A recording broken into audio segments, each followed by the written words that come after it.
tomorrow. But you have to find an entry point in convincing the person. Because all of us, nobody, change is not something we jump into. Some of them are just hearing, you are telling me tomorrow is going to rain. But that same person, you can look at what is close to the person. I've gone to discuss forecast in the village and they were like, no, all these ones, they are not God, they are not this. And I told the lady, the gentleman was seated there and he was making call. And I said, you have a phone. I said, 20 years ago, if they tell you that you can, in this your village, you can talk to somebody in Lagos, you say it is winch. It's not possible. And I make him understand that it is technology. And what we are using is using science and technology to bring this information. We are not in any way competing with God, and that is why it's a forecast, it's a probability. So you should understand the socio-cultural barrier, mostly when you are working with people in the rural areas, so that you find an entry point. Look at what they use that is recently new, that before now they may not be using. Relate it to it, get their buy-in. I've gone to a place and I keep saying this because when you go to the field, the villager, number one, he's not an illiterate. He cannot read English or write, does not make him an illiterate. Because they are smart in what they are doing. Because we confuse this word, this English that you can read and write, some of them are. So don't look at them with some ignorance, disrespect. If a man can go and plant yam and bring yam and give to you, he's not an illiterate. That you went to school, yes, you have formal education. Please let's separate this. Talking to somebody in the rural area. You have the formal education, but he is not an illiterate. He knows, so you relate to his level of knowledge. He knows something.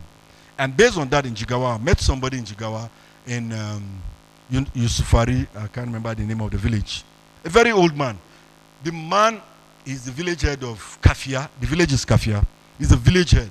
Now this man has been making forecasts and collecting weather data since 1937. When I met him 2 years ago, he was close to 100, almost dying, and he has some books. He brought them and he will record, not the way you record, whether with his own language.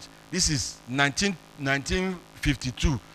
He will tell you the story, what happened between Sardauna and the rest, and that is when the rain started. He will tell you that it is so month. He was relating it to what he knows. Then we asked him, how do you make forecasts? And he was saying, okay, there are some stars. If these stars comes from this area, that means the rain will come early and to heavy, and we'll have less sorghum. That is dawa. Because he was relating to his production. And if the star comes out on this side, that year, the rain will not be too much and we'll have plenty dawa, but this other crop will be. And we asked him, this year, what is your prediction? He said, this year, the rain will be, I think he said above normal. And that was exactly the scientific forecast we have made for that area. So that is why this notion of this man is an illiterate, that he doesn't have formal education. He was writing very old books. He will not part with that book. We did everything. I had to snap pages, and we came back and we compared with our forecast over the years, and you could see some level of accuracy. And the Egyptians were able to, knowledge started from around that area. They were documenting. Our problem is that we don't document. If your old people in the village are doing something that is close to science, but you don't document. Do you know in some areas, onset is when they start seeing some butterfly coming out. They'll say, okay, the rain has come. It is science to their level of knowledge. We are just using that information because we know soil moisture. When soil moisture has gotten to a certain level and the soil temperature has increased, then the butterfly, the pupa states now convert to start coming out. We were linking it to science. He just doesn't want to know whether soil temperature or soil moisture. He has seen butterfly. That means rain has onset has started. Now, what are the adaptation strategies? Sorry, I've taken some of your time because this is professional meteorology. I'm talking too much meteorology.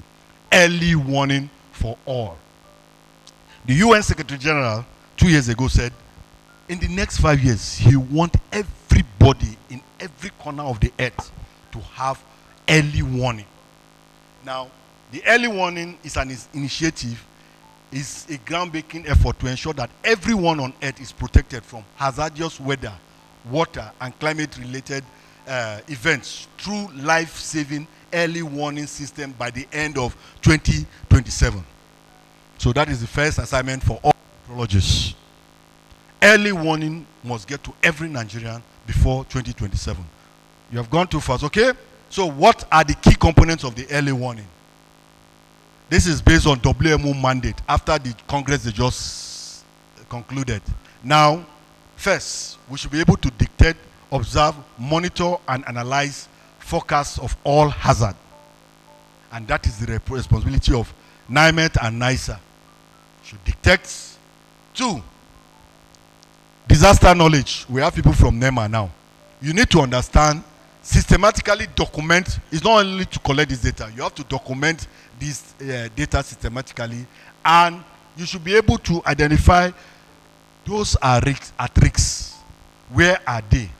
How can you locate them? And the time space. 3, preparedness and response capacity. As a nation, nationally, are we ready for, are we prepared to fight against disaster? As a state, what is the level of preparedness? As a community, what is the level of preparedness? So NIMET must link up, observe, NIMET and NISA, observe, analyze data, work with NEMA and frontline officer, first responders, all the military and the rest, to understand and have knowledge. Because NISA will help us do the mapping of the vulnerable area. We'll be there, we'll map it together, but they will take the lead. Those are the communities that are vulnerable, houses and structures. Then, go back a bit.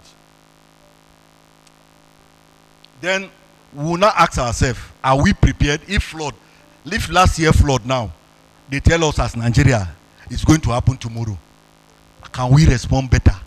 Are we prepared to respond better? Or, the same, maybe the number 163, 600 people that died, maybe the number may increase now. So as a nation, are you prepared? You play that scenario of 2018, play the scenario of 2022, play the scenario of 2012, and ask yourself as a country, are you prepared? For the states affected, are you prepared now if that same flood comes? Are you prepared to respond adequately to reduce the effects? Then, finally, for us to adapt, warning, dissemination, and communication. Are we communicating effectively? Are we sending this information on time? Can NEMA get this information 1 week before time? Can NEMA now move man and resources to that area a day after getting the information? What is the time between NEMA? Thank God you are back to the presidency. Maybe you have more power now to say, okay, we need military support. We need to move military support because we don't have the equipment. The military is designed to, because there are times you need the military to come in. How long can you activate that charter? You remember the charter we activated last year?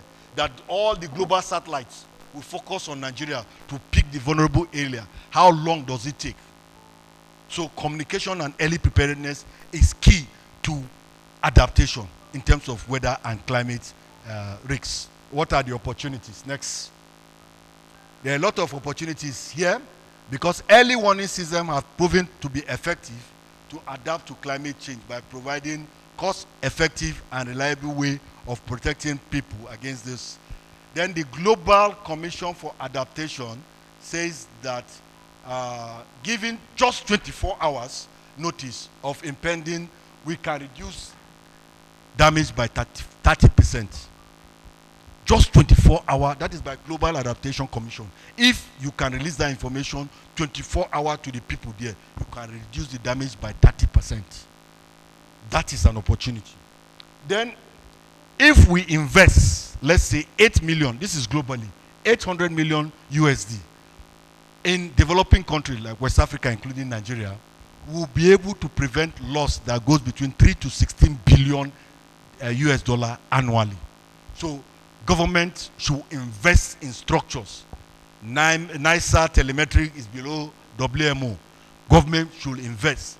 Government should invest in NIMET weather observation. Invest in human development, training and retraining of meteorologists and hydrologists. It is key. Then training in communication, because you may be a meteorologist but you don't know how to communicate.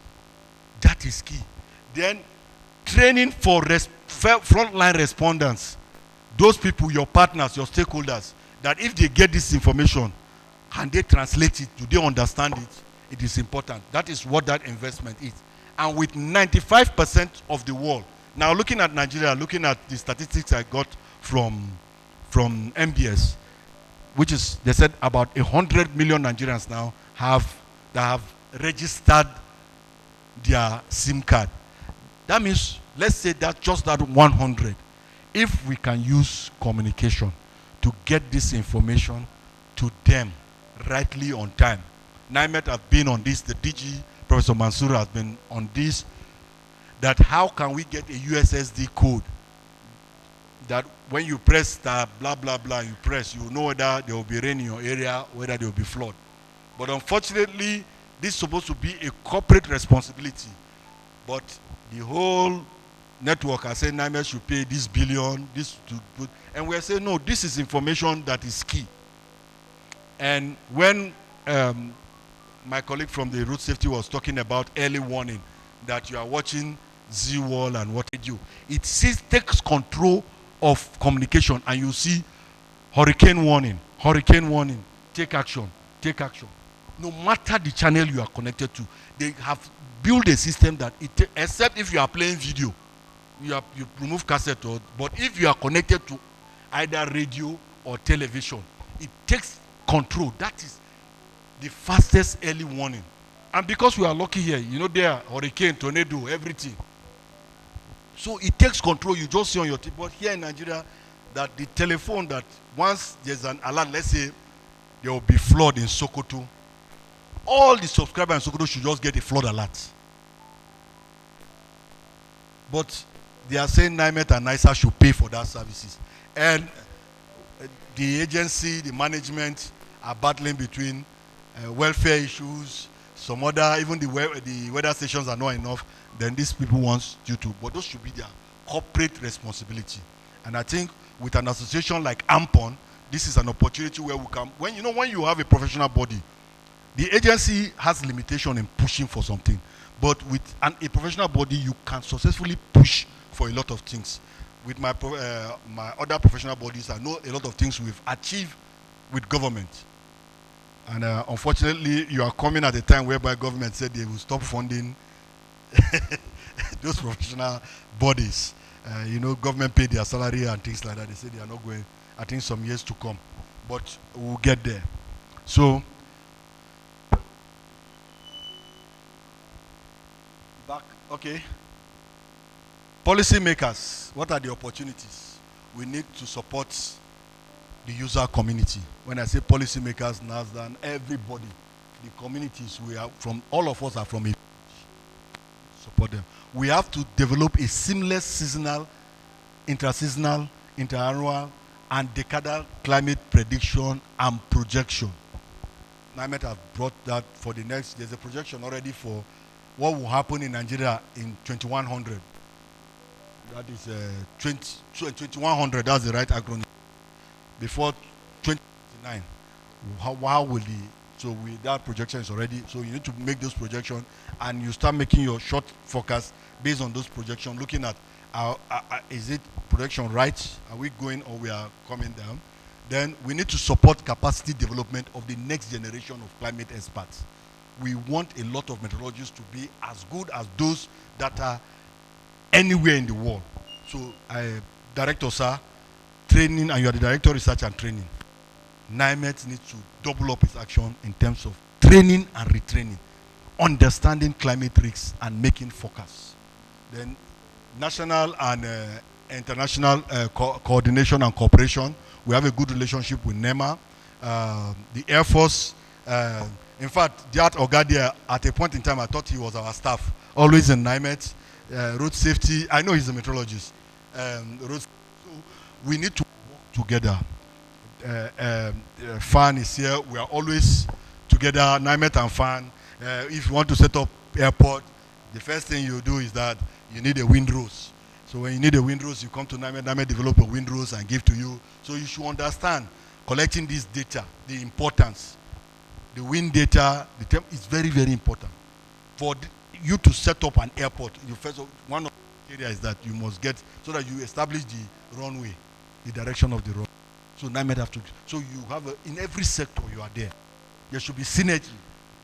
NIMET and NISA should work in synergy. We should not work in competition. We should work in synergy. We should work in synergy. This is meteorological focus. This is how do we advise our people. We should not work as if NIMET is better than NISA or NISA is better than NIMET. Working in synergy. And NEMA, NASDA, all the MDA should work, because we are working, all, including road safety. He's talking about your neighbor. We are working to save lives and property and increase productivity. Then policymakers and partnership. Partnership NIMET has been doing next. We have partners with all the MDAs and state government in Nigeria, UN agencies, research institute. The list is endless. So NIMET is at the forefront of that. In fact, at a point in time, it's signing MOU, and this MOU have been yielding a lot of results.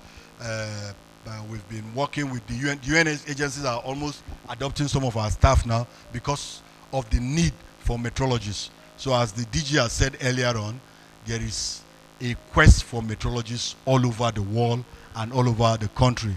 All over the world, we have seen meteorologists resigning and taking a white-collar job in Europe and the rest.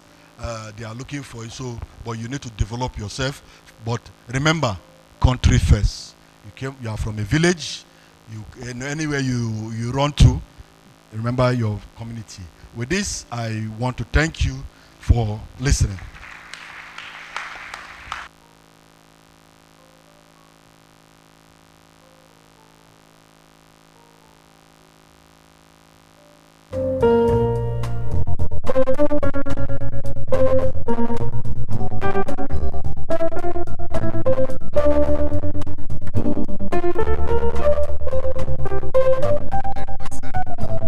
Hello?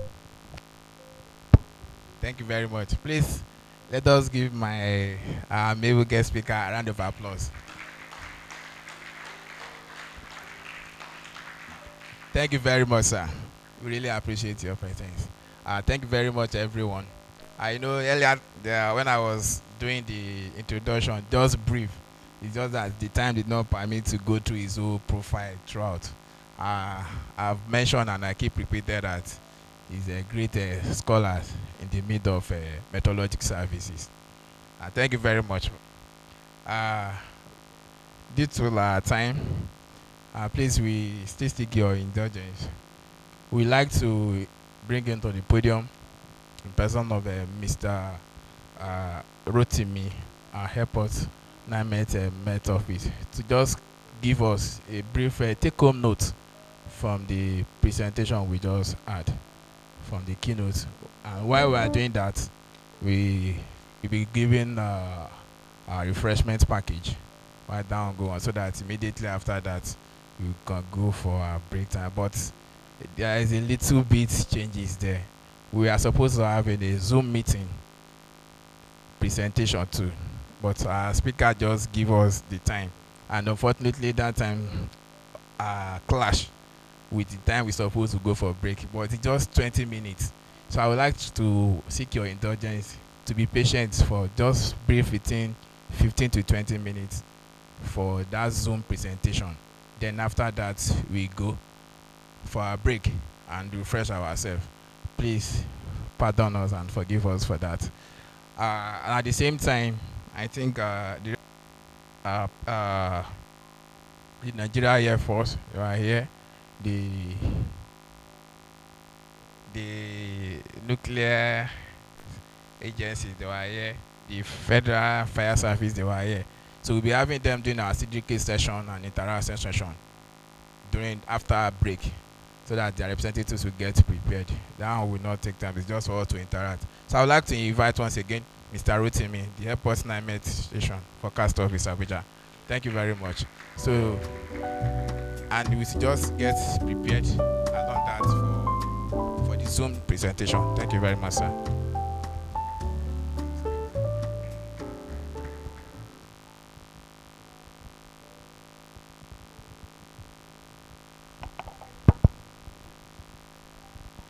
Yeah, good afternoon once again, everybody. Like I said, my name is Rotimi Adenobi, and I'm here to do some what we got from the guest speaker's presentation. Actually, I actually joined that presentation in progress. The assignment was given to me while he was already presenting.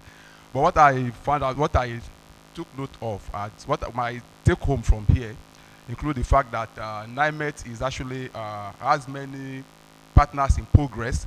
In fact, NIMET affects all aspects of human endeavors, and he actually went down history lane to drive home his points. We are made to understand that since the year 1970, flooding, extreme flooding, has been on a steady increase, and it's been like that up to date. We have also extreme temperatures has always been, has also been on the rise in Nigeria over the years. We also found out that trend annual rainfall actually rose in Sokoto. That is what we had last year was far more than what we used to have on an average basis in Sokoto, and particularly the Middle Belt, and that actually accounted for the devastating flood we have over the country last year.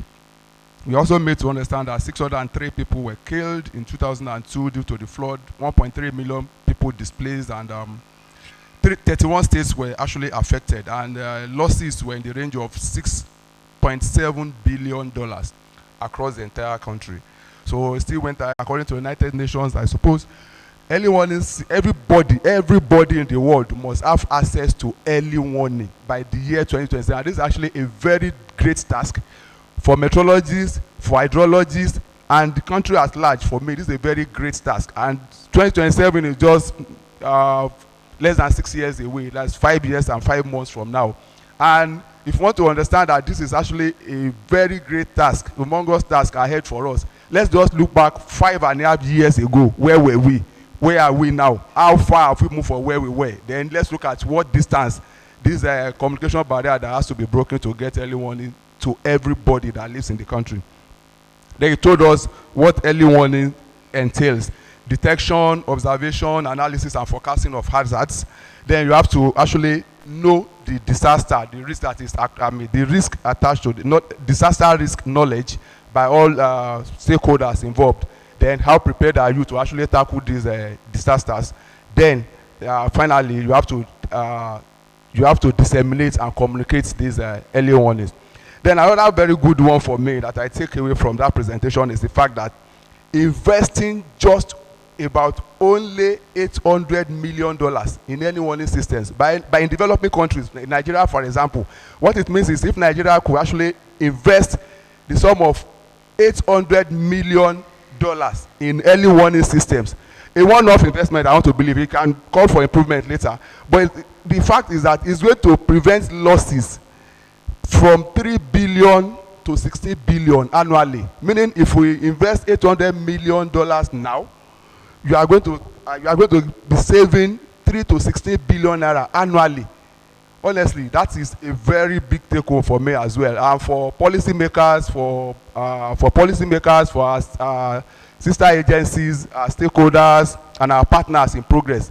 This is actually a big takeaway for me from the presentation as well. And another one, the last one I take here is that giving 25 hours notice of an hazard will reduce the risk and the losses attached to that hazard by 30%. These are real takeaway for me here. Honestly, this is actually quoted by Globe. It was so educative, and it did justice to the paper. Thank you very much.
we are set for the Zoom now. But while we are waiting for that to display on the screen, uh, I just got information that we have the representative of Chief of. Please, I would like to invite Squadron Leader DB Ajayi, the Chief of. Please try to come forward to high table. Thank you very much. Please, a round of applause for him. Squadron Leader DB Ajayi. Please sit here. Where's my usher? Do you have a guest speaker on the Zoom now? Yet? Okay. I also got information to inform the audience that we would like to pick one or two persons that have experience to share how the weather has previously affected his or our business or our lifestyle, just a kind of interaction. So during that time, we like to take note of one or two people that can share experience with us. So just like I said earlier, please, I just seek your interest to come on for the Zoom presentation. I think the media guys are on it. Are we in progress?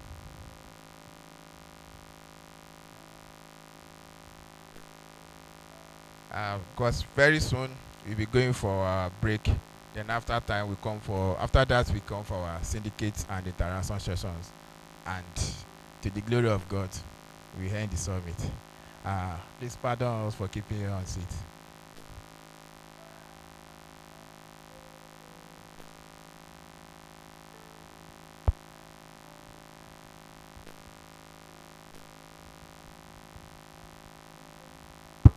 Media guy. Good afternoon once again. The MC just called for people to come forward and tell us their experience about weather. Whether you had a personal experience or somebody has a personal experience that relates the experience to you. That's what he said we'll do before the media guys are ready for the Zoom presentation. I have one or two to share with us. The guest speaker actually mentioned the velodrome. Velodrome in respect of Abuja Stadium. That was against Koja 2023, the All African Games 2023. There were actually two issues with the velodrome at that period in time. One was the one he was referring to. That one was during the construction, I think in 2002 or so. Something happened. The velodrome during construction caved in, and there were actually casualties, 3, I suppose. That was the one he was referring to, and he said at the end of the day, the construction company in charge was the Los Baja. Maybe there was court cases, and they found out whether NIMET data was collected or not. That's to emphasize the impact of weather in the construction industry. Another one that regards that particular event, I won't call that construction. I would say as weather relates to sports now. During the NIMET was actually introduced into the committee when the date has already been fixed. The date was fixed was 5th October to 17th October, and it was at that point that NIMET was invited to join because of the experience. They were invited to join the committee. And when the NIMET rep got to the committee, he looked at the date and he was like, this date will not be good for sports in Abuja. This period will not be good because that's actually when you have, it's actually a transition from rainy season to the dry season. That was October in Abuja. They said the date has already been fixed and there was nothing anybody could do about it. He tried prevailing on them, but he couldn't have his way. He could not have his way. They said the date has been fixed. What NIMET did was write in a detailed report. This is what we are advising, that the date is not good for sports in Abuja because of the transition period in Abuja when the rain is actually going away. It comes with squally weather. We have convective system and the squall is very, very strong sometimes. So, as way to have it, on the last day of the event, a thunderstorm came that had very strong wind, blew away the velodrome, and I think 50 people were injured. 50 people were injured. That is to tell us one of the impacts of weather on sports. That's one. Then two, Further impact of weather on construction. That my mentor told me that he was in office one day, and one young man entered his office and asked him he wanted weather report. It's actually the representative of a construction company, a very big construction company, and they have a very big construction contract here in Abuja as well. So he directed him to the appropriate quarters. Go to this place, write this application, make the payments, get the data. Lo and behold, the young man went there, got the paid for the